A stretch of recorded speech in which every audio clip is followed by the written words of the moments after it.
Hi, I'm John Green. This is Crash Course U.S. History, and today we're going to talk about slavery, which is not funny. Yeah, so we put a lay on the eagle to try to cheer you up, but let's face it, this is going to be depressing. With slavery, every time you think like, oh, it couldn't have been that bad, it turns out to have been much worse. Mr. Green, but what about... Yeah, me from the past. I'm going to stop you right there because you're going to embarrass yourself. Slavery was hugely important to America. I mean, it led to a civil war, and it also lasted what, at least in U.S. history, counts as a long-ass time, from 1619 to 1865. And yes, I know there's a 1,200-year-old church in your neighborhood in Denmark, but we're not talking about Denmark. But slavery is most important because we still struggle with its legacy. So yes, today's episode will probably not be funny, but it will be important.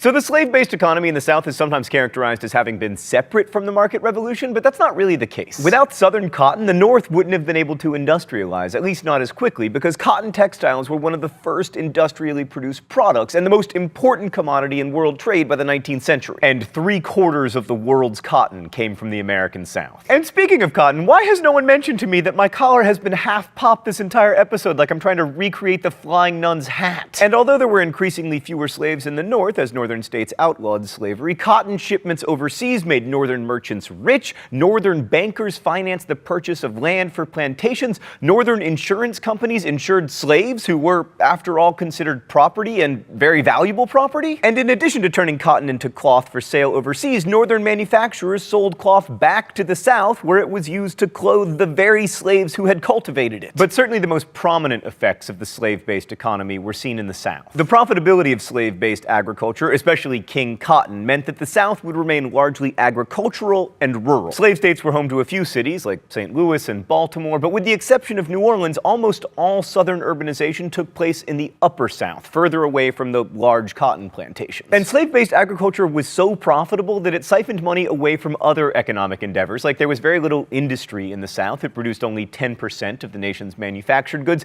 and as most of the capital was being plowed into the purchase of slaves, there was very little room for technological innovation, like, for instance, railroads. This lack of industry and railroads would eventually make the South suck at the Civil War, thankfully. In short, slavery dominated the South, shaping it both economically and culturally. And slavery wasn't a minor aspect of American society. By 1860, there were 4 million slaves in the U.S., and in the South, they made up 1/3 of the total population. Although in the popular imagination, most plantations were these sprawling affairs with hundreds of slaves, in reality, the majority of slaveholders owned 5 or fewer slaves. And of course, most white people in the South owned no slaves at all, although if they could afford to, they would sometimes rent slaves to help with their work. These were the so-called yeoman farmers who lived self-sufficiently, raised their own food, and purchased very little in the market economy. They worked the poorest land, and as a result, were mostly pretty poor themselves. But even they largely supported slavery, partly perhaps for aspirational reasons, and partly because the racism inherent to the system gave even the poorest whites legal and social status. And Southern intellectuals worked hard to encourage these ideas of white solidarity and to make the case for slavery. Many of the founders, a bunch of whom you'll remember held slaves,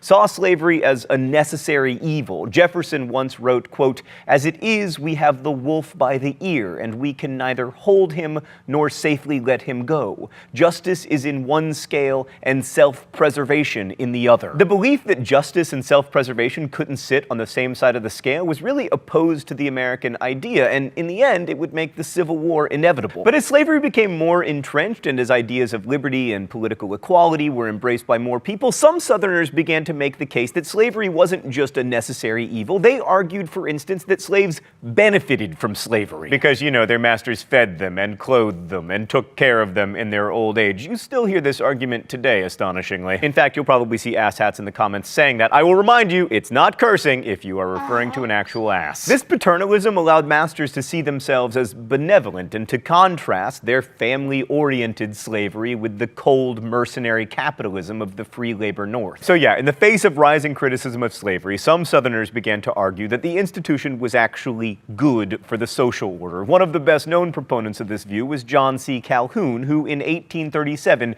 said this in a speech on the Senate floor: "I hold that in the present state of civilization, where two races of different origin and distinguished by color and other physical differences, as well as intellectual, are brought together, the relation now existing in the slaveholding states between the two is, instead of an evil, a good, a positive good. Now, of course, John C. Calhoun was a fringe politician and nobody took his views particularly seriously. Well, he was Secretary of State from 1844 to 1845. Well, I mean, who really cares about the Secretary of State, Stan? He was also Secretary of War from 1817 to 1825. All right, but we don't even have a Secretary of War anymore. And he was Vice President from 1825 to 1832. Oh my God, were we insane? We were, of course, but we justified the insanity with biblical passages and with the examples of the Greeks and Romans and with outright racism, arguing that black people were inherently inferior to whites and that not to keep them in slavery would upset the natural order of things, a worldview popularized millennia ago by my nemesis, Aristotle. God, I hate Aristotle. You know what defenders of Aristotle always say? He was the first person to identify dolphins. Well, okay. Dolphin identifier. Yes, that is what he should be remembered for, but he's a terrible philosopher. Here's the truth about slavery. It was coerced labor that relied upon intimidation and brutality and dehumanization. And this wasn't just a cultural system, it was a legal one. I mean, Louisiana law proclaimed that a slave owes his master a respect without bounds and an absolute obedience. The signal feature of slaves' lives was work. I mean, conditions and tasks varied, but all slaves labored usually from sunup to sundown and almost always without any pay. Most slaves worked in agriculture on plantations, and conditions were different depending on which crops were grown. Like slaves on the rice plantations of South Carolina had terrible working conditions, but they labored under the task system, which meant that once they had completed their allotted daily work, they would have time to do other things. But lest you imagine this is like how we have work and leisure time, bear in mind that they were owned and treated as property. On cotton plantation, most slaves worked in gangs, usually under the control of an overseer or another slave who was called a driver. This was back-breaking work done in the southern sun and humidity, and so it's not surprising that whippings or the threat of them were often necessary to get slaves to work. It's easy enough to talk about the brutality of slave discipline, but it can be difficult to internalize it. Like, you look at these pictures, but because you've seen them over and over again, they don't have the power they once might have. The pictures can tell a story about cruelty, but they don't necessarily communicate how arbitrary it all was, as, for example, in this story told by a woman who was a slave as a young girl. The overseer went to my father one morning and said, "Bob, I'm gonna whip you this morning." Daddy said, "I ain't done nothing." And he said, "I know it. I'm gonna whip you to keep you from doing nothing." And he hit him with that cowhide. You know, it would cut the blood out of you with every lick if they hit you hard. That brutality, the whippings, the brandings, the rape, was real, and it was intentional because in order for slavery to function, slaves had to be dehumanized. This enabled slaveholders to rationalize what they were doing, and it was hoped to reduce slaves to the animal property that is implied by the term chattel slavery. So the idea was that slaveholders wouldn't think of their slaves as human, and slaves wouldn't think of themselves as human. But it didn't work. Let's go to the thought bubble. Slaves' resistance to their dehumanization took many forms, but the primary way was by forming families. Family was a refuge for slaves and a source of dignity that masters recognized and sought to stifle. A paternalistic slave owner named Bennett H. Barrow wrote in his Rules for the Highland Plantation, "No rule that I have stated is of more importance than that relating to Negroes marrying outside of the plantation. It creates a feeling of independence." Most slaves did marry, usually for life, and when possible, slaves grew up in two-parent households. Single-parent households were common, though, as a result of one parent being sold. In the Upper South, where the economy was shifting from tobacco to different, less labor-intensive cash crops, the sale of slaves was common. Perhaps 1/3 of slave marriages in states like Virginia were broken up by sale. Religion was also an important part of life in slavery. While masters wanted their slaves to learn the parts of the Bible that talked about being happy in bondage, slave worship tended to focus on the stories of Exodus, where Moses brought the slaves out of bondage, or biblical heroes who overcame great odds like Daniel and David. And although most slaves were forbidden to learn to read and write, many did anyway, and some became preachers. Slave preachers were often very charismatic leaders, and they roused the suspicion of slave owners, and not without reason. Two of the most important slave uprisings in the South were led by preachers. Thanks, Thought Bubble. Oh, it's time for the mystery document? We're doing 2 set pieces in a row? All right. The rules here are simple. I wanted to reshoot that, but Stan said no. I guess the author of the mystery document. If I am wrong, I get shocked with the shock pen. Since I have been in the Queen's dominions, I have been well contented. Yes, well contented for sure. Man is as God intended he should be. That is, all are born free and equal. This is a wholesome law, not like the Southern laws, which puts man made in the image of God on level with brutes. Oh, what will become of the people, and where will they stand in the day of judgment? Would that the 5th verse of the the 3rd chapter of Malachi were written as with a bar of iron and the point of a diamond upon every oppressor's heart, that they might repent of this evil and let the oppressed go free. All right, it's definitely a preacher, because only preachers have read Malachi. Probably African American, probably not someone from the South. I'm going to guess that it is Richard Allen, the founder of the African Methodist Episcopal Church.